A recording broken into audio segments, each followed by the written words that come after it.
You're definitely a wave controller. All right. I think that you are a Lightbearer, personally. But if he needed to, he could pivot into like a scout. I would say that AoA, that's a triple play. New episodes, I couldn't wait. Yeah. Open your mind at the first gate. Press play, no need to debate. AoA, check me out. Look, plugged in, you could catch the hype. Golden Dawn, how we follow the light. Anime like life, married to it, my wife. What's going on, ladies and gentlemen, boys and girls, people of all ages? Welcome back to the AoA show. I'm your host, as always, Ian, along with my boys Isaiah Yo. and Gavin. What's going on? And today we are very excited to introduce a very, very special guest, especially amongst the Tower of God community, and that is none other than Dr. Bonehead. Joe, how you doing today, my friend? I'm doing fantastic, especially now that I'm here with you guys. Thanks for having me. Yeah, no problem, dude. So we were super excited, that you responded back to us, being that you are one of the, if not the biggest Tower of God YouTuber that we know out there, but you also are known for a couple other things as well. You have some voice acting under your belt, which it seems you have a great passion for, and you also cover other webtoons yourself. So for those of, for the people out there that don't know who you are, if you wouldn't mind just explaining what it is you do and, how you came to be doing this. Sure. Well, so my name is Joe Goffney. I go by Dr Bonehead on YouTube. And like the guy said, I am a Tower of God YouTuber who specializes in other Webtoon-related content, reaction videos, discussion videos, that sort of thing. Mostly on Tower of God. Just sort of came to be, that sort of became the channel thing. Kind of like with you guys a little bit. But I still like to keep my content as diverse as possible. Recently, I actually was offered a partnership with Webtoon. So I'm doing these Webtoon reviews now as well, which is kind of cool. But aside from that, I'm also a voice actor, so I do a lot of work for mobile video games, apps and stuff. So games like Mobile Legends, for example, is a big one. I voiced Deeroth in that game. Some Steam games and that sort of thing. So lots of hobbies, lots of passions. But really, yeah, I just love talking about Tower of God. That's sort of like my go-to thing to do to give back to the community. And yeah, that's a little bit about me. What got you? What about Tower of God specifically stuck out to you amongst the plethora of webtoons and free webtoons out there for everyone to enjoy? Was there something about Tower of God specifically that just kind of like struck a chord? That's a good question. I came across Tower of God because I was a voice actor looking to dub a webtoon, a comic. A lot of my friends were doing it. I thought it was super neat. I wanted to start my own little mini project, and I came across Tower of God, and what caught my eye was it was fantasy, which I really, really enjoy. Had some action, but the more I read it, I was like, this isn't just like an action adventure or a fantasy. There's so much going on here. There's like mystery, and there's this gigantic world that they're creating. I think it was the world, the setting, everything revolving around the tower itself, and these terms that they're creating. You can watch shows for the action and whatever, but the world that Tower of God created, I'd never seen anything like it. So I wanted to help bring that to life and talk about it. So we're playing a lot of catch up here in terms of Tower of God. We are currently, where are we at? Season 2? Midway through season 2. Midway through season 2. So it's kind of it's interesting for us to kind of try and pick the brain of people that have, been through the ringer, as it were, on everything that, where as far as you guys are right now and you specifically, without, I'm putting you on the spot here, but as far as season 2 is concerned, do you have any favorite characters within the season without going into too much? If you could kind of try and remember, I know you're like probably holding back a smile right now. And why do you like them, without trying to say everything that there is? I know we're the worst. Of course. Yeah, no, I get you. So we spoke earlier, and I told you guys how I just absolutely love Wangnan. Wangnan is the best, or however you say his name. I call him Wangnan. And I just love, Wang Nan, whatever. He is, I just love him so much. He's introduced as sort of like the new protagonist of season 2 in a lot of ways. The beginning especially starts revolving heavily around him. And I think that's just such a cool risk on SIU's part to be like, okay, season 1 is done. And he starts season 2 with this new guy, no abilities, you know, he keeps failing the tests, unlike our protagonist from the previous season. And he's got a sense of humor, but like deep down, he's got these like ambitions. And there's of course a lot of mystery revolving around him. Like what's going on? Like how is he related to the bigger picture?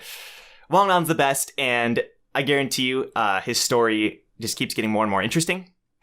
But aside from him, I really like Dan. So I actually saw part of your guys' recent reaction to the season 2 chapters, and I loved it when you guys talked about Dan. You were like, where's this backstory coming from? And that's why I love him, man. He comes in as like a side character, you know, and he's there, whatever. But then all this crazy stuff happens to him with Rachel and everything. That scene with him and Rachel is one of my favorites in Tower of God, where he basically just gives her the middle finger. You know, he's like, no, I'm not doing this. And I love that. I love that about Dan. Okay, I'm gonna name. Okay, so those are 2 that you guys know about. This isn't a spoiler. I'm just gonna say there is a character in, I think it's the arc after this, where I don't want to say his name in case it's just like, because you think he's a background. It's kind of a similar situation. You think he's a background character, but he sticks around. He does some really badass things, and yeah, I love talking about this character. So my fans probably know about this, but when you get to that part, we can talk more about that. So I noticed one thing that you did was you did a dub over of Tower of God for some of your, you know, in stalking your YouTube channel. You've done a lot of work with that, and being that, you know, you said that you have a lot of ties to the voice acting community, being that you are one voice actor. What was that like in particular, and how fun was it to, and I asked this specifically because we've been doing these streams, and like part of the fun of it, even if I'm terrible at it, is trying to give these different characters different voices, you know, like sometimes I just get so damn tired. I'm just like, all right, everyone's going to sound the same for the next hour. But like, you know, at least in the beginning, if someone like interesting comes up, who was one, Karaka was his name? Yeah, that was an interesting guy. And I'm like, there's no way that guy just sounds normal. You know what I mean? Like there's gotta be something to him or whatever. So I was curious as to how the process was of, you know, going through and dubbing that, and if you know, your approach to potentially, you know, going over different characters and all that kind of stuff to it. Yeah, that's a great question. So first of all, I totally get you. When I do my Tower of God reactions, the first 5 minutes I'm like yelling and I'm like doing all these crazy voices, and then I'm just like, all right, guys, I'm just doing this voice from now on, which is hilarious. But so with the dub, I was very fortunate because I was already a part of the voice acting community for a year or so, and I had gotten to know a lot of people, you know, like other people that were doing something similar to what I was doing. I was making a lot of friends, you know, and so a lot of people ask me, where'd you get all these voice actors? Well, I pretty much just know them all. You know, the voice acting community is very tight, and the more projects you're a part of, you just start to get to know everybody.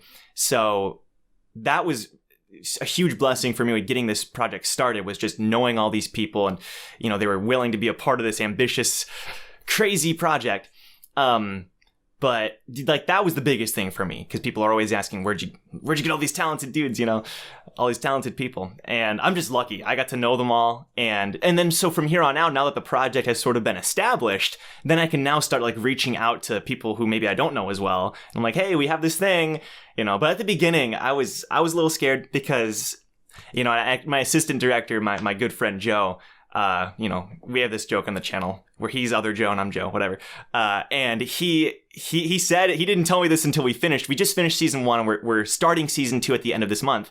And he was like, I didn't tell you this 3 years ago. I didn't think we were going to be able to do this, because like it's 78 chapters, you know, literally, I think we have like 100 voice actors in the project. And it's like, it was a crazy thing, but somehow it took us a long time. It took us 3 years, but we did it. And it was really because of the awesome team that we put together of voice actors. Yeah, I was very lucky. No, that's awesome to have a team surrounding it and stuff like that.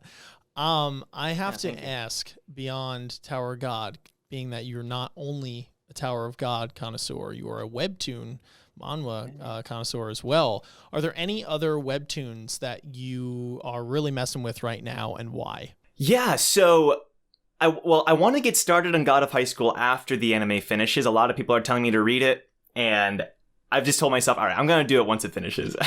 You know, just in case. So I do want to get started on that. Aside from that, though, I've been really loving Purple Hyacinth, and it's an up and growing comic on Webtoon. It's more of like a mystery show. There's some action and some other genres mixed in there, but I've never seen a Webtoon handle like everything, so like from episode 1 to, you know how it takes you a few episodes to get into it. I mean, from episode 1, from the prologue, you're into this comic. It was actually the very first Webtoon review I ever did because I loved it too much. And it's really neat because like when you open the chapter, there's like music playing. So you're like reading along. Sometimes there's like sound effects too. You know, they're on a bridge and you hear like wind and it's like, whoa, this is pretty cool. So they're really good at setting up the world. A lot of people don't know that. Like there are comics on Webtoon where they actually have like a soundtrack, which is so cool. So I really love that one. I've been reading The Boxer recently, and I may or may not have a video coming out about that soon. I don't know. But that one's also very good. And the cool thing about that one is it's very new. There's only like 15 chapters out there. So like, and it's already so popular and it's pretty neat. That one's really fun. It's basically introducing you to this world of boxing. Lots of action, great character building. Those are a couple ones. And like you say, I'm a Webtoon connoisseur. I'm getting there. You know, I have maybe like 5 or 6 that I'm like regularly following, and it's starting to grow and grow. But yeah, those are 2 of them for sure. I recommend those. Yeah, the boxing one is a one that we were looking to, right, at some point. Yeah, it was on our list of a couple that we were trying to get into because actually last week we just did a live stream of Noblesse. We like just went straight through the first 50 chapters. Cool. Spoiler alert: if you haven't seen it, it's pretty fucking dope. But okay. Yeah, The Boxer was on our list. And I think Purple Hyacinth was actually one that was told to us by Inspirational, right? Yeah. Our prior guest was really high on that one. Yeah, he was actually doing a live read through on his YouTube channel, so that's what he's been currently keeping up with. Pretty awesome. Yeah. There's such it's pretty awesome. Like a large, reach with all that kind of stuff. And one thing I wanted to ask you in particular, because we are, amongst ourselves, we are anime centric, in the channel and what we do, meaning that it's not only manhwa, it's manga as well, which is relevant being that they have their differences. I'm curious to know what your thoughts on manga are versus manhwa, or webtoons rather, if there really is much of a difference, and why you chose this route, because it seems like this, which was news to me, is like even a more particular and niche thing within the already, overarching anime community, right? So it's like, it's interesting now that we're seeing all these other YouTubers in this totally different side of it, even though it shares, they're like close cousins, So I was curious as to where your thoughts were with that. Yeah, so that's an interesting question. So like, there are obviously similarities. I think a big thing for me is when I was first starting, a lot of people were talking about anime and manga, but like 3 years ago, people were reading Webtoon comics, but it was still much more unknown. Nowadays, a lot more people are hearing about it. Obviously, Towerofgod anime and God of High School anime are a huge part of that, but like everywhere I go, there's like ads on YouTube and everywhere. It's everywhere now. But so for me, that was part of it. Was I like getting into things that aren't like super well known, that are a little more niche. And so that kind of appealed to me. But the big thing for me is the ease of access. They're all free, and there's so much variety, and it's not like, oh, it's free, that must mean it's not as good as a lot. No, like these shows are good. Like these are some amazing shows. But it's just so cool. It's so cool that there's so much variety. I also like the coloring too. I know some manga features that, but I do like the detail that's included in a lot of shows like Towerofgod. Like as you guys keep reading, the art gets so good. It's already good, like where you guys are at. It gets amazing, and I really love that. I love seeing not just the drawings and the art from that perspective, but the coloring. I don't know. I just like it. It's just kind of everything about it is really appealing to me. Yeah, I think adding the color, like as trivial as something as a point as that might seem, I think color actually does add this added depth, and it's like, I don't know. It's like, I feel like some manga almost benefit from not having color, but then there are ones that where it's like when it's so lore heavy and introduces you into the world, like Tower of God specifically, we're commenting on their clothes all the time. Right, like that's a huge thing. One of the drippiest shows I've ever seen in my entire life. Yeah, they're just wearing drip. They just got the drip all the time. Like, you know what I mean? Like Bam's coming out looking all sophisticated, like he's about to go for Sunday brunch, or like you got Coon with he was in a Girl Scout uniform the one time. I was like, what? Why would you bring up his least drippiest outfit? I know. The gaw on you. Because I knew it. I knew it would get a rise out of Isaiah. But I enjoyed it while watching. But that's so true. No, I mean, I guess my point is though, you know, it's like it adds a whole different level and a layer to it, you know, that something, you know, like a manga on the other, like a certain story might not benefit as much from the color, but this one in particular, I feel really does. Are there any anime or manga that you do particularly enjoy though? I'm assuming you've maybe kind of, you know, stepped out of the box a little bit and gone down the dark side, but I could be wrong. Let me know. Yeah, well, okay, so I don't watch that much anime that's like outside of the big ones. So like I like My Hero Academia. I like Attack on Titan. You guys can, I don't know if the camera's picking up. There's a poster behind me. I love Attack on Titan. It's such a good show. Actually, that's one of the only shows that I'm not caught up, but I did read the manga for that one too, because it was back when there was only season 1, and I was like, gosh, I gotta keep reading this, you know. And then of course, right when I start, they're like, hey, now we're gonna release season 2, 3, and 4. Whatever. But that's a good example of a show or a manga that benefits from not having color. I feel like it's more gritty. And anyway. But yeah, Attack on Titan, My Hero. What else do I watch? What have I started recently? Like One Punch Man, Cowboy Bebop. Love that show. Such a classic. My gosh. Yeah. Shows like that. I don't know. I don't typically step outside the... Oh, okay. This is the one I was thinking of. Full Metal Alchemist Brotherhood. Took me years. I don't know why I never saw it. I finally saw it like a couple months ago. That's a show. Like, that is an anime. Like, I have no words. I'm not even going to try to describe it. I actually have a question for you. So of all the webtoons, I guess that you have read or that you're like getting into, is there anyone that like, if you could pick one to get the next anime adaptation, like there's one, you know, right off the bat you would pick, or would you argue like that you wouldn't want an anime adaptation of either? That's a good question. So there's one comic I feel like probably shouldn't get one, or if it does, it needs to be handled right. And that's Neon Future. That is a comic that was actually created by Steve Aoki, and that, I think for a long time it wasn't even on Webtoon. It's just now coming to Webtoon. That to me is a comic that is like, it's got a very Western style. Like the art is so unique. It feels like you're reading a comic book that you bought at a, you know, wherever. And to me, like if that became an anime, I feel like the styles would clash too much. I feel like that should be more, I don't know, live action or something. That would be a show that would be good live action. But if it got an adaptation, that'd be kind of strange to me. But shows like Purple Hyacinth or The Boxer, those two would fit right in. Like they would be instant successes, I feel like, if it got an adaptation. Another one like Freaking Romance, that was one that Webtoon wanted me to read. I'm not a romance guy typically when it comes to shows like this, but that one's really good. And I feel like that would do really well if it got an adaptation. I feel like most of them would do well, unless it's something like Neon Future, where the art style just would clash too much.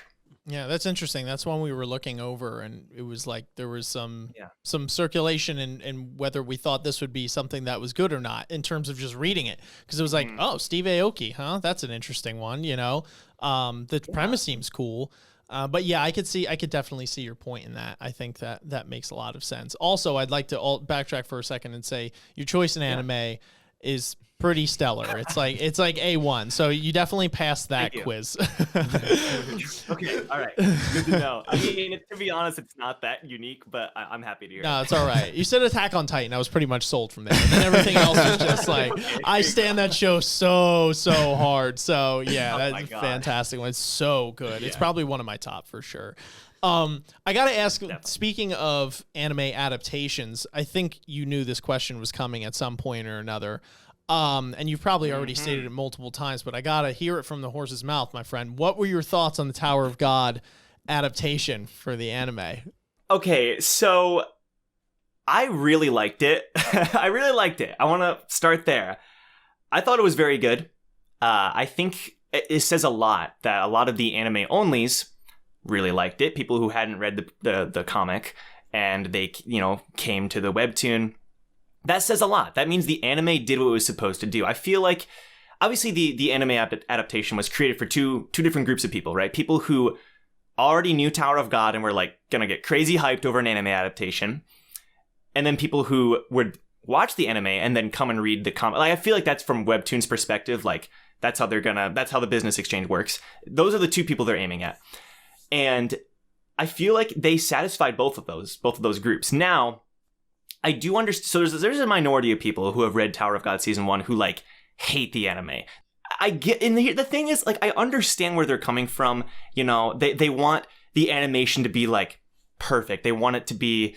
They wanted Studio Mappa to be the one that did Tower of God instead of God of High School. They wanted it to be this crazy animation. They wanted all the scene. I've heard some people say they wanted it to be like 24 episodes. Even more. Some people were saying 30. I get what they're saying. They don't want anything cut out. They want it to be like literally just a complete they want it to be like 1-for-1 with the original. I don't agree with those people. I think that if it was any more than 13 episodes, it would have dragged on and it wouldn't have been the same. And to me, I'm okay with change. Now, I do disagree with a lot of the changes that were made, and we can talk about that if you want, but I get why they were made. It's called an adaptation for a reason, and they're just trying to do what they can. They were probably just told, hey, this has to be 13 episodes, and they had to do what they couldn't do anything else. They did what they could. They did a great job, in my opinion, of condensing all that material into 13 episodes. And the cuts, while I don't love that they were removed, that's why we have the original. That's why we have the comic. You know what I mean? We don't need everything to be translated into an anime moment. Fair enough.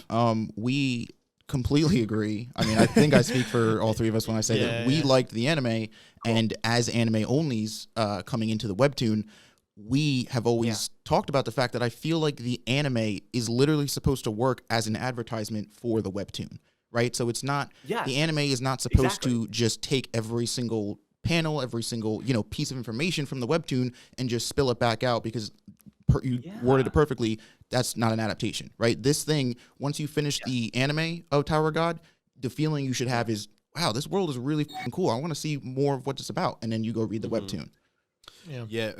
With that said, I have another question for you, and to rattle it up a little bit. So with that said, obviously you haven't read The God of High School yet, and neither have we. But comparatively speaking, do you feel that the pacing is the same or not decent with The God of High School compared to how they adapted Tower of God? So, for example, one of our critiques with following it is we can tell how they are trying to speed it up in a way that it isn't doing it justice in terms of advertising for the manhwa. And although we're not completed and we could eat those words, it's still up in the air. It really depends on the episode and how they're executing it. But for us, it's like abundantly clear on how they're expediting it compared to Tower of God, where we watched it and, yes, it's rushed, but we felt it was done a little bit better. I was curious more if you're getting that same feeling from The God of High School, or if honestly you just like it all around.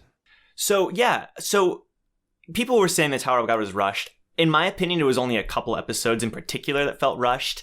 I think the big thing was just that, they cut a few scenes, a few lines. It's okay.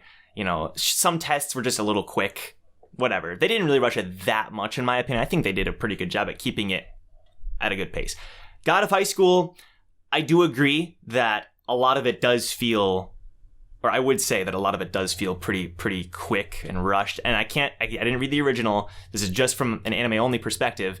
But I have had people say the same thing, people who have read the original, and it's interesting though, because in my opinion, the people who are saying this about God of High School, the longtime fans, they're like, yeah, this was rushed. They cut out this scene, but they don't really seem that like upset about it from what I've seen.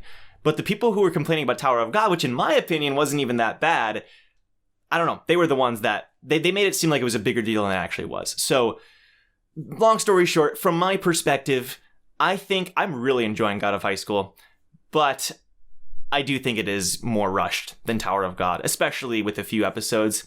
One that I can think of is the Mira wedding episode. It was like, boom, she met the guy. Boom, she's getting married. Boom, they rescue, okay, yes, that was rushed, clearly. But at the same time, I get they didn't want to spend 2 episodes on that. I can kind of agree with why they made that decision. You know what I'm saying? Like, I can see why it was done. I don't know. Tower of God is a lot more narratively driven of a show or a series. So when you cut out anything, like fans and people who know that story, that narrative, are that much more upset because in their minds they're like, wait a minute, that's pertinent info though. Like, wait a minute, you need to know that. To whereas, again, I haven't read the Webtoon, but I would argue that God of High School's narrative isn't as crucial or critical to like you getting or enjoying the story that's there. Yeah. So when they do cut stuff, you're like, okay, they cut it, but like, you just read the Webtoon. You know what I mean? Like, I think that's where that reaction comes from, I think. Yeah. I have a question in terms of another manhwa, I believe manhwa specifically that we've been, there's this one guy in our comments. I know who you are. I can't remember your name, but I know who you are. Literally. So, Solo Leveling is one that we have just heard about literally up and down, and due to copyright reasons, we're a little hesitant to try and dabble in there, or like dip our foot in that pool right now until we know our channel's like safe, secure, and we have a way of doing that, which isn't that's not rustling any feathers, for lack of a better term. Yeah. Do you have any experience with it? And if you don't, do you plan on it? It's so, because literally that is my exact same dilemma. It's like, I don't know, can I show this on the channel? So I've read the first like 20 or 25 chapters. And I've really wanted to continue, but I'm having like a dilemma where I'm like, okay, should I do a react? Like, people really like me talking about it. Should I do a reaction series? Should I just keep doing discussion videos? And now season 2 is like out apparently of Solo Leveling. Anyway, I don't know. We'll see about that. I think the big thing was I didn't know like if there were like legal websites that like had the comic, but I think there is one now. Anyway, I don't know. I have to do more research on that. But the comic itself is really, really good, really fun. It's one of those where, it starts off and you're like, oh, it's one of these shows. It's okay. You got this guy, you got this world. Okay. But then like, there's something that happens in the beginning, like a few episodes in, that you're just like, holy, and like it throws you for a loop. And the next 10 chapters, you cannot like. I remember I was reading it like, I think it was like midnight. I was like, fine, I'll just like read the first chapter. And like an hour later, I'm like, shoot, what am I doing? It's one of those where you cannot stop. The art's very good. I highly recommend it. I think if you can figure that out and do some experimenting and make sure your channel's not in trouble of getting a strike or something, I would recommend it. I think a lot of people would like to see that. Yeah. Okay. Now, Joe, I'd like to ask you probably the most important question that we'll ask you today. All right. Oh my God, I have an idea. Who is God damn it. your Tower of God waifu? There is only one wrong answer. I'm with Isaiah on this. There is. It's not Rachel. Don't worry. It's all right. So my Tower of God waifu is and has always been Ewa, or Iwa, however you say her name. Yeon. Ewa Yeon. Oh, okay. All right. It is. I was like, for a moment, stall, because I'm like, do we even know who that is? I was like, am I stupid? Sure. Yes, her character oh my gosh. Okay, that's fair. Yeah, no, I love her. That's fair. That is a fair bet. I've always talked about like with this show or series, whatever specifically, I'm like, look, man, I really, other than one, there is like no wrong, like every option is great. All these characters are just so cool. Yeah. They're absolutely, yeah. They are. Go ahead. They remind me of like I feel like they were all drafted to be on like a reality TV show or something like that. Like every character, it's like a stipulation. It's like, yeah, you kind of have to be gorgeous unless you're like one of these antagonists or like one of these people that has like one eye and like you look like a clown or whatever. Like that, you know, like everyone who's like protagonist or like has something relevant, like you got to be gorgeous. That's just it. And it's like, yeah, I think they all fit the bill. Yo, they should do like a dating sim where it's like Bam behind like a wall and he has to pick from all these different girls. Like like Yuri and Rosie and all that, and it's like they're doing like the questions, and he has to like pick his number one wife. That'd be hilarious. Oh my god, Yo, that'd be the best. so Yeah, it's funny. so true. Like there really is no wrong answer. I know a lot of people love Dorsey. I love Dorsey too. And you know, so like people. Okay, so my waifu is different, and I'm not gonna say who I ship with Bomb. Who I ship with Bomb is different than my waifu, and I don't really ship Bomb with anybody. But if I had to choose someone. But that's so true. You got Yuri and Dorsey. There's so and like they only get more beautiful. I'm just gonna say that. All right, the artwork. You guys are Trust me, dog. You don't have to convince me. I'm fine. People have been saying for so long. They're like, God, like once you guys get into the later chapters, the artwork it gets like 4K. I'm like, dog. I'm happy with 480 where we're at right now. Like this shit's already amazing. I don't think I could take a better shot of Kun. I'll die. Yeah. Oh my gosh. No, they all start to look gorgeous. I can't wait. But that can we talk about that too, like the artwork? So like there's people I know, there's someone in particular who's like, I love the anime, a personal friend of mine, like I love the anime, but I cannot get started. The art looks so bad in season 1.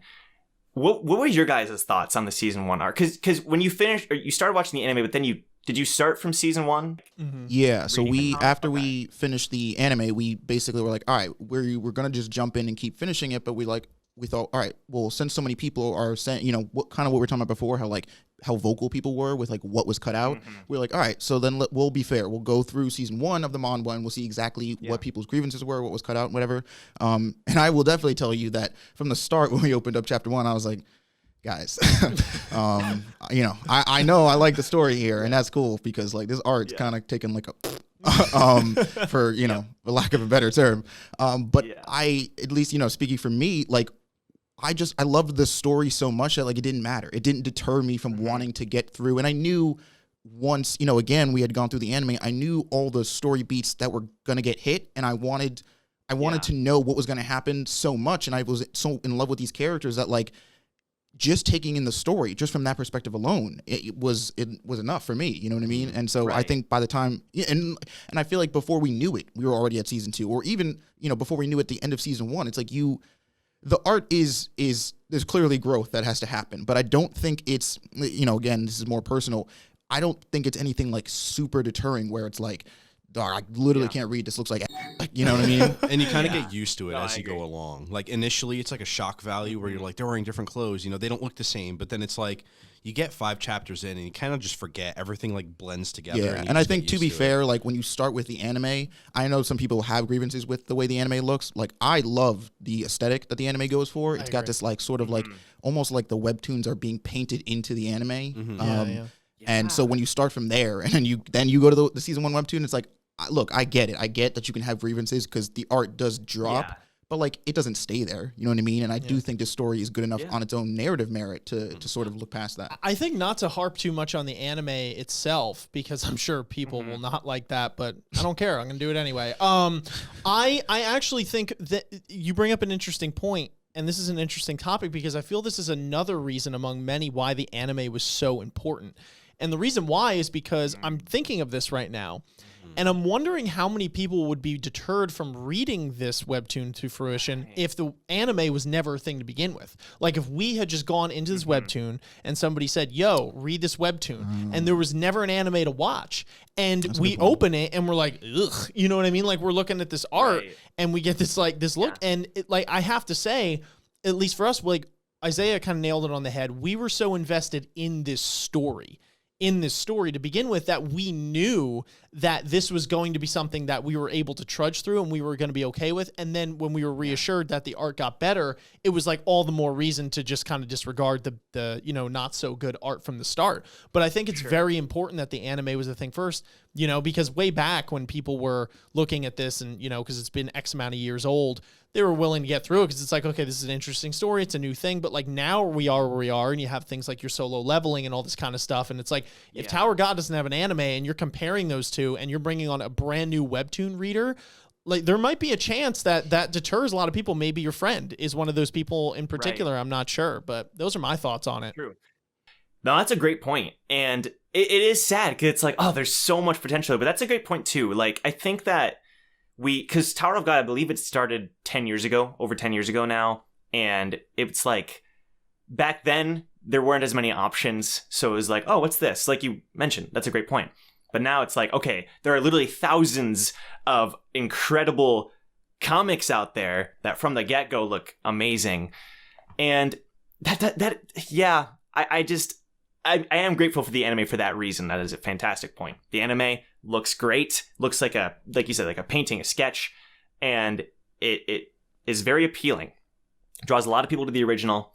I just wish it is okay. So in my opinion, the artwork, it's not good. I'm not going to sit here and pretend it's good, but it does have this like charm to it, and that's why I just want people to give it a chance. And that's why I like what you said earlier. You were like, you mentioned how you got used to it, and like as soon as you get used to it, you don't even like think about it. It's not like, oh, that character looks bad there in that panel, or well, you know, this, that. It just like, oh, this is the art, this is the presentation, and then then you're good. You know, it only takes a few chapters to get into that feeling. And besides, like, I just like, okay, I'm not going to send you any pictures of the recent art, but season 2 looks amazing where you guys are at. And it just gets so good. You know what it reminds me of when you use that analogy? You know it reminds me of like a little dog that somebody gets, and it's like maybe like a little pug. Just bear with me here. Like those little like ugly dogs, but it's like they're so damn ugly that they're adorable. You know what I'm talking about? Pugs are literally my favorite dog. If you trash talk, all right, we strike the nerve with Gavin. Gavin has this weird thing where he'll like just be totally silent, and then like you'll say one thing, and he's like, "I will die on this hill," and I guess that's one of those hills. But I'm using an analogy. That's a pug face. But my point is, it's like, you know, you see like one of those small dogs. It's like, and they're like, people say, or take any pet or whatever, and it's like, oh, it's so ugly that it's cute type thing, and so bad it's good. Yeah, it has this weird like thing about it, charm about it, you know, and I don't know, I couldn't stop thinking of that while you were comparing the season 1 of the Webtoon. Point. Yeah, but then it's almost like, okay, I know a lot of people I like pugs too, you know, but it's almost like you take a dog like that, give it some time, and it just like becomes this like glorious golden retriever. I don't know. Yeah. No, I definitely think it's like Tower of God, it's worth the wait, like to get that, because again, I think the story is good enough to where if the art style, something visually distinct is what you want. I actually agree. I think you bring up a good point that as bad as the art style is, the world is so like fresh and unique and new that it like kind of melds with the art, and it creates this like weirdly distinct, charming aesthetic. Mm-hmm. And I think, but I think that like the story is so good that like to get to the good art, it's worth the wait. Yeah. I actually had a question about the soundtrack from the anime as well. I was curious to hear your thoughts on that, and if you thought that it fit, if you enjoyed it. I know, me personally, speaking for myself, I thoroughly enjoyed it, and I think that was one of the major reasons why I enjoyed the anime so much coming on initially, because I thought 100%. It just, the ambiance and everything, it just fit so well. And I listened to that soundtrack repeatedly by myself, like just, you know, just on my day-to-day. Like, I thought it was fantastic. Plus, if we could shout out Kevin Penkin here to get on the show, that would be that would be pretty awesome. But I was curious to hear your thoughts on the soundtrack. So when the anime was first announced, I was like, oh, this is exciting. You know, I was doing these like videos on my channel. When they announced the crew, I like flipped out, because Kevin Penkin is like my favorite anime composer ever. Like, just because he did Made in Abyss. I don't know if you guys have seen that show. Absolutely fantastic. And like his soundtrack for that is, oh my gosh, so good. He's so good at creating a world through his music.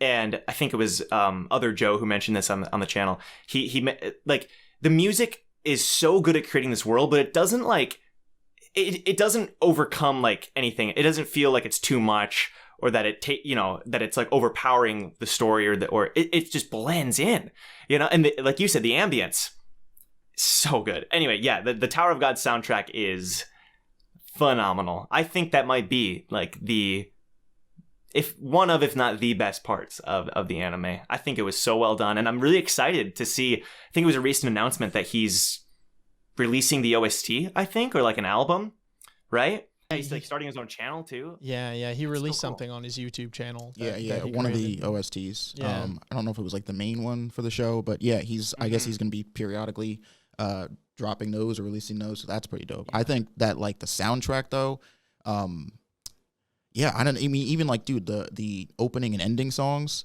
I believe Stray Kids is the name of the band who does both the songs. Turned me into a K-pop fan, like overnight. Like, god damn, they're so good. It's so good. And then like a lot of people were nervous when they heard that Stray Kids was doing the opening and the ending, and this kind of became a thing because I ended up. I was nervous too because so many people were nervous, but I was like, it's probably fine. I ended up doing like reaction videos and stuff on Stray Kids before the anime came out, but they did such a good job. Like, I hear that song and I'm like, that's Tower of God, that's an opening, and a lot of people do. They what do you guys think? Okay, so with the opening, did the visual? So like, I like the visuals, but the fact it wasn't like your typical anime opening, you know what I mean? And I myself love seeing anime openings. And to me, at first it kind of threw me off a little bit, all the black screens and stuff. What are your guys' opinions on that, like the opening? I'm kind of curious. At least speaking for myself here, I am definitely in the camp of like I just said before, absolutely stand the fuck out of the songs, but I do feel that both the opening and ending visuals, animation-wise, or lack thereof, in my opinion, were a little bit lacking. And like the opening, obviously, I guess like there's a little bit more going on, visually. I mean, like, you do have a lot of those, I guess, like jarring sort of cut to blacks, when it's like Bam kind of walking in the sand, and like you get little like snippets and stuff of Tower of God scenes and characters. But like the ending is literally a shot on the worst character. And it's like, when I was watching the show, I was like, all right, this is just Rachel. But it's like, looking back at it now, I'm like, you're one salty dog, dude. Every opportunity I get to spit on Rachel, I'm going to spit on Rachel. That's just going to happen. All my homies hate Rachel. I get you. I get you. I kind of disagree, though. I actually think the ending animation fits better than the open, like, because at this point in the anime, you're supposed to think that she's like, not a bad person. You're supposed to think she's sort of like this angelic figure almost. A lot of people were like theorizing, anime onlys were like, like, is she like maybe from up the tower and like connected to the god, and like you're supposed to think that she's this sort of more angelic figure. And so you see her laying in the grass and you're like, whoa. But then that makes the betrayal and everything that much more impactful, because it's like that no, she's not, she's a devil, she's a demon, right? And then even more so, I feel like it gives you a glimpse into Rachel's. So like, okay, everyone hates Rachel. If you don't hate Rachel, you're weird. But I'm kidding. Okay, some people are gonna get mad, right? Okay. But welcome to the club. Rachel is. But at the same time, she isn't. Some people might get after me for this. She is not just pure evil. Like, she has motives and intentions and goals, and like there is conflict inside of her. And like, so when you see that ending, it's so simple. She's literally lying there. She opens her eyes, whatever. But at the same time, I do feel like a vulnerability from her that I'm like, that's interesting, because it gives you a whole new perspective looking back at it. She's human, at the end of the day, a bit of pretty one, but I mean, like, she's a human, right? Yeah. Like that's the sort of things that people contend with either day in and day out, right? Like contending with the dark side of your personality and the better side of it. And, anyone out there is lying if they say they don't have it, because we all do, you got to catch yourself. And that's kind of the difference between someone like Rachel and then someone, say, like Wangnan, right? Who has all of these limiting factors and all of the reasons why he could quit, and no one would bat an eye or question him for it. But he chooses not to, in spite of that, and he always chooses the high road, whereas Rachel, at least so far as that what we've seen, apparently gets worse, always chooses the low blow, you know, and instead of, I said this the other week, it's a matter of Rachel is always trying to drag others down to her level, whereas Wangnan is always trying to rise to others' levels, right? And like that. That's what I. Great point. Yeah. Yeah, and like if you look at the two characters, like Wangnan is rewarded for. So like Rachel follows the dark path, and what does she get? She's climbing, but she doesn't really have anyone who really supports her. She doesn't have anyone who's close to her. She's basically alone. But then Wangnan chooses the right path, like you said, lifting everybody up, and he has this family that he's created, and he's got people who support him, and he literally is, was getting carried by a Slayer candidate. Like, that's awesome. It's like he was rewarded for the right decision, and I really like that parallel. I think another great parallel is Ho and Serena from season 1. Love those characters. I love Serena. She's, oh my gosh, I made a whole video about her. She's so good because they're both people who realized that they didn't have what it takes, but Ho chose the dark path and ended in tragedy, and Serena just said, I'm gonna choose a different life, and she chose her own destiny. Yeah, so good. She's fantastic. 100%. I think one of the things that I love the most about this show is that like the running theme that's sort of baked into the tower, which is this idea of like, you have to climb to the top of the tower, right? That's the goal for everybody here. That's the objective. But if climbing doesn't mean anything if you get to the top of the tower by means of stepping on everybody that you know and care about to get there, which I feel like is, the more Ho or Rachel like esque perspective of things. Or if you look at like Wangnan or even early season 1 Bam, where it's like, no, but if I don't have my friends with me when I get up there, there's no point in even going. Yeah, for sure. Exactly. I have some questions in terms of your, well, not some, just one. Where do you want to go with your channel? And not specifically with Tower of God, although that's, a big one, but just what's your direction? Do you have any exciting plans for the future? Do you have anything that you're able to share? I don't want you don't have to give up everything, all your trade secrets here. Sure. But yeah, if you had to pick a direction or like where you want to be with this, what would it be? So right now, aside from Tower of God, like I'm just trying to branch out as much as possible into other webcomics, possibly start watching talking about more anime maybe, and manga even, try to get more into that sphere, because right now I've pretty much just stuck to the Webtoon zone, and if I can branch out a little bit into anime, I think that'd be really fun. So I want to experiment with that and see. I've been doing these like fun little skit videos, mostly on Tower of God, but maybe I'll branch off and do other variations of that, and then really just try to come up with some kind of consistency and some kind of schedule. So right now my wonderful supporters on Patreon are making it possible for me to upload daily, and I try my best, but it can be tough. I can miss a day or two. So trying to come up with some kind of scheduled system and try to make myself accountable and make sure that I have a plan for everything. Like that's kind of a vague answer because I'm not giving you too many specifics, but really continue what I'm doing, branching out, and just getting better at it. Yeah, I think that's a valid answer. And I'd like to throw out there, if you ever want to talk about Attack on Titan when that comes, because we sure will be covering that when season 4 drops. About to jump out of my skin waiting for this show. You are more than welcome. Being that you're going to know what happens, but being able to see it in a visual medium if you are trying to branch out into more anime-focused, manga-focused things, because that's our roots, where we came from. We're the newbies as far as Tower of God and Webtoons and everything are concerned. So you're more than welcome in that respect, because we could talk about that crap all day. Thank you. Yeah, no problem. I wanted to kind of play like a small game here with you. Yeah, so we've been talking now for roughly 45-ish minutes, and I wanted to play a game in where Gavin, myself, and Isaiah, out of all the positions that there are in Tower of God. So you got your fishermen. Tell me if I'm missing it here. You got your fishermen, your spear bearers, your wave controllers, your light bearers, and then what was the last one? Scouts. That's it. Scouts.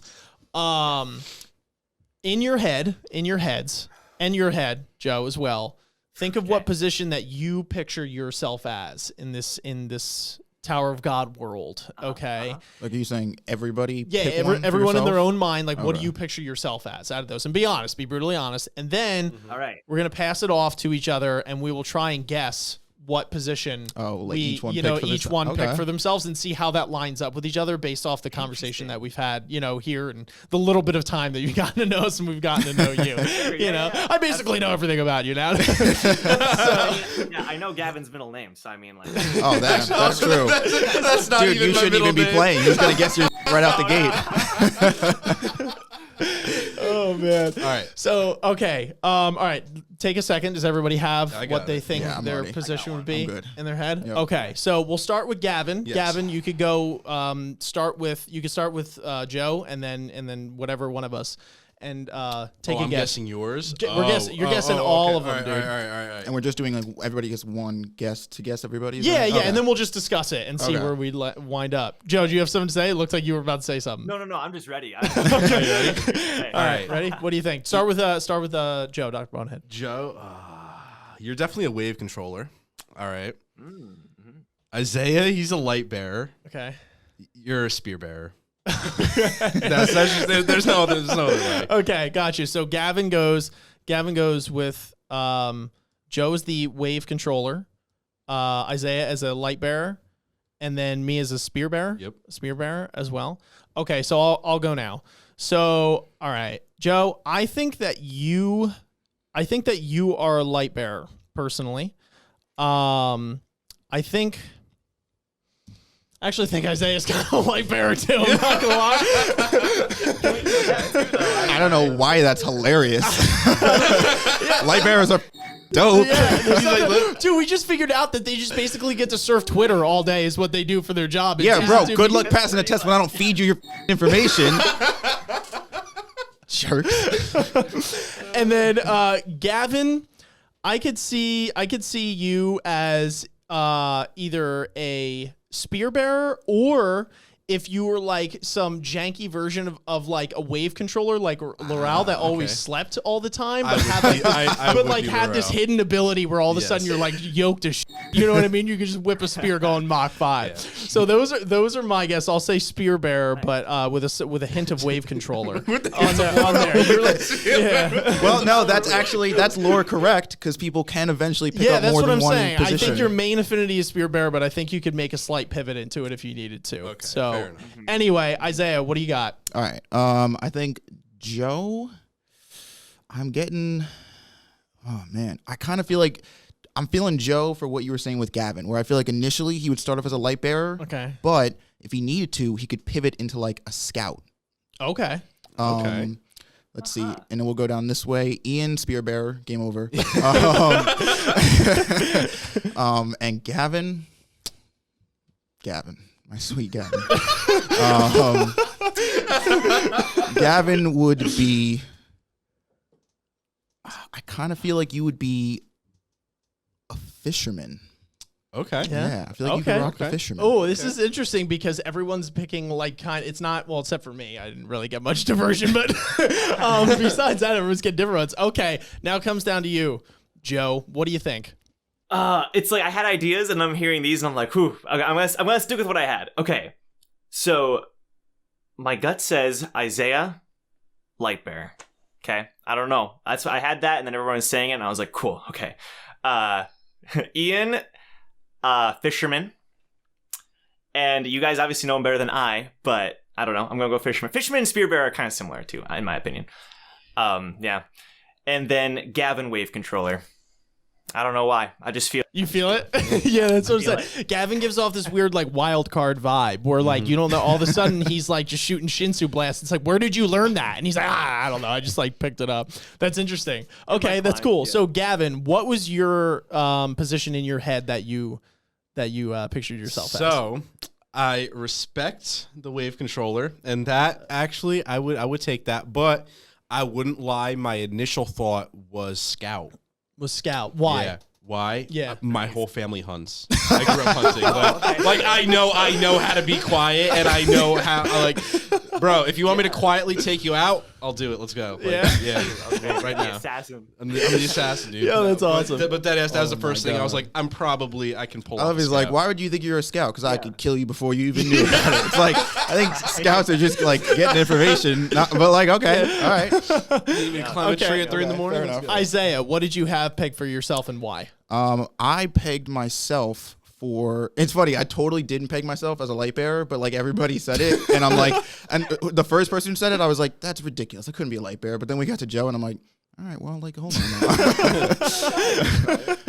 But I'm a genius. I think like I pegged myself initially as a wave controller, and I picked wave controller just because I like I think it fits well with me, this idea of like wave controllers aren't really there's no precedent set for them, right? Like out the gate. It's like you're a wave controller and you have the ability to control Shinsu, but like how you do that and like where you go with that is kind of up to you, right? It's not really like, oh, like you're a wave controller, like you're gonna be, this valuable to the team, or you're gonna, I mean, like, yes, wave controller as a position, say mixes well and with other positions, but like it's not like a fisherman or a scout where it's like, this is your role, you will do this and you will do this well, sort of cut and dry, where it's like a wave controller, we mentioned before, you're kind of like the wild card. And I kind of feel of all the positions, whether, quite frankly, it's because I couldn't do any of the other ones as good, or I just like the idea of the wave controller abilities. That's where I would put myself. Me too. Okay, that's awesome. Yeah. I was, I mean, everyone's saying Spear Bear. I could definitely see it. I mean, they're all fun, honestly. I was thinking Fisherman as the start, just because it seems a little more close quarters.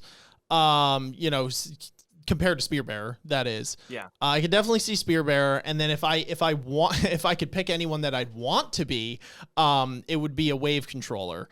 Because I'm just getting those like Skyrim vibes where it was like, you got a sword in one hand, but you got like destruction magic on the other one. You're like conjuring zombies and as you're like getting in there. You know what I mean? Like that would be in an ideal world, but the tower's an unfair place.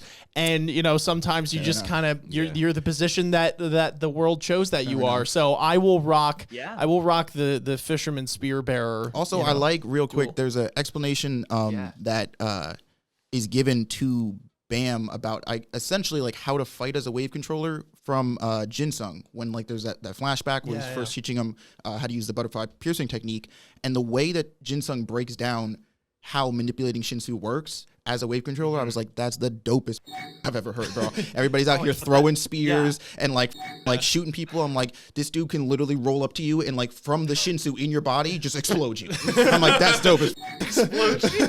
No, it's pretty lit, and it's cool because wave controller definitely does get like the most in-depth explanation. It's the first position you're introduced to. No, it's for sure. It's awesome. I could talk about positions all day. I love talking about positions. Is it my turn? Yes, it is. Yeah, the moment we've all been waiting for here. Drum roll, please. So, I would say that I am a scout. Okay. That was what I had in mind. I do want to say State that your I reasons. secondarily pegged that. Okay. So I love scouts. Some of my favorite characters are scouts. That's not why I did it, but you got Dan, you got Shibisu. I love scouts because they are more like they are at the front lines, like fishermen, but they're not, they can be fishermen when they need to, like Hots is a scout, which throws a lot of people off. So you can be close quarters, but you're also like a people person in a lot of ways. You're there, you're trying to gather information. You're hey, Lightbearer, like, this is what I found out. And you're tracking things. You've got these observers flying around, and I think it's pretty cool. You're working with the commander. But you can also fight, and like some scouts I think are close range, some are far range. I just think it's cool. I like the idea of like collecting information. That sounds cool. Yeah, that's cool. I think that's why a lot of us had you pegged for the light bearer as well. Yeah. You know what I mean? With very you'll get all the intel. Yeah, like very intel oriented. Interesting. Yeah, and like Apple, previously on Kuhn's team is like a scout light bearer, right? Like, I think you'd know more than us. Ian's like, oh yeah, I don't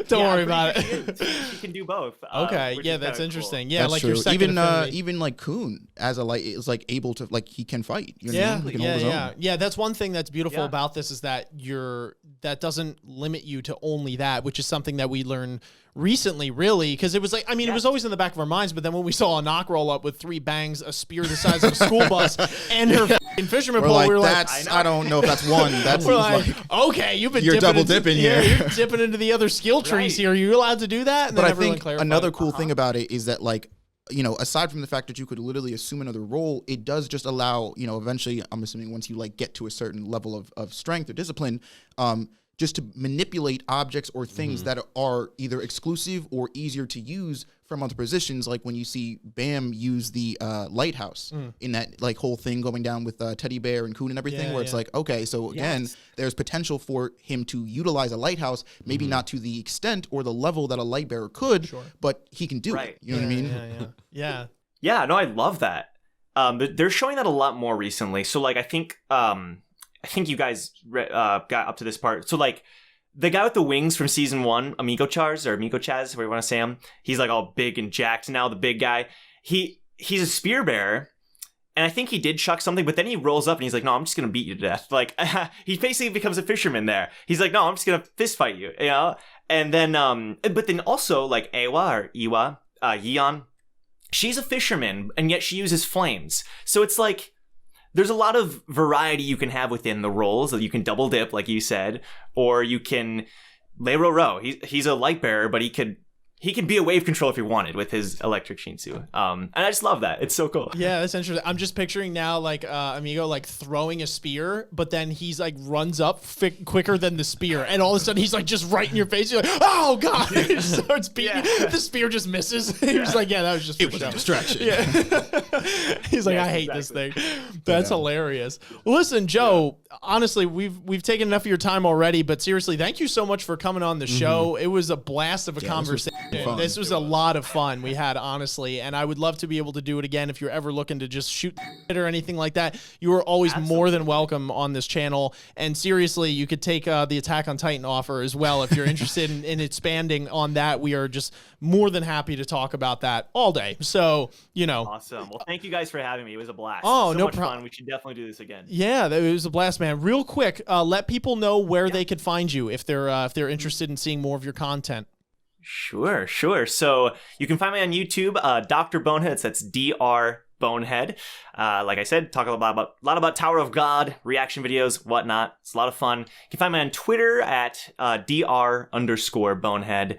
I believe that's also Instagram. I could be wrong. I rarely use it. Don't follow me on Instagram. I rarely use it. Whatever. YouTube and Twitter. Stick there. And if you want to find me for voiceover stuff, you can go to my website, which is jgoffney, whatever. You'll just Google Joe Goffney or go to jgoffneyva.com. I say that because a lot of people butcher my last name, which is totally understandable. It's very weird. And we'll have all of these links in our description down below for this video, so make sure you guys are checking Joe out, aka Dr Bonehead, for all of your voice acting Tower of God webtoon needs and just for some fantastic content. But listen, folks, until next time, thank you so much for watching. Thank you so much, Joe, for coming on, and we will see you all later. Peace.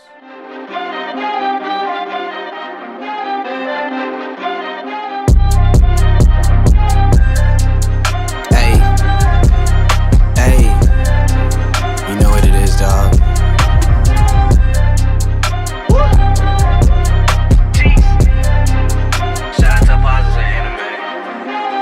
Ninjas are samurais, blaze of the kunais. Find me in the leaf of the cloud, screaming out Bankai. We just some ghouls though, who like seeing parts fly.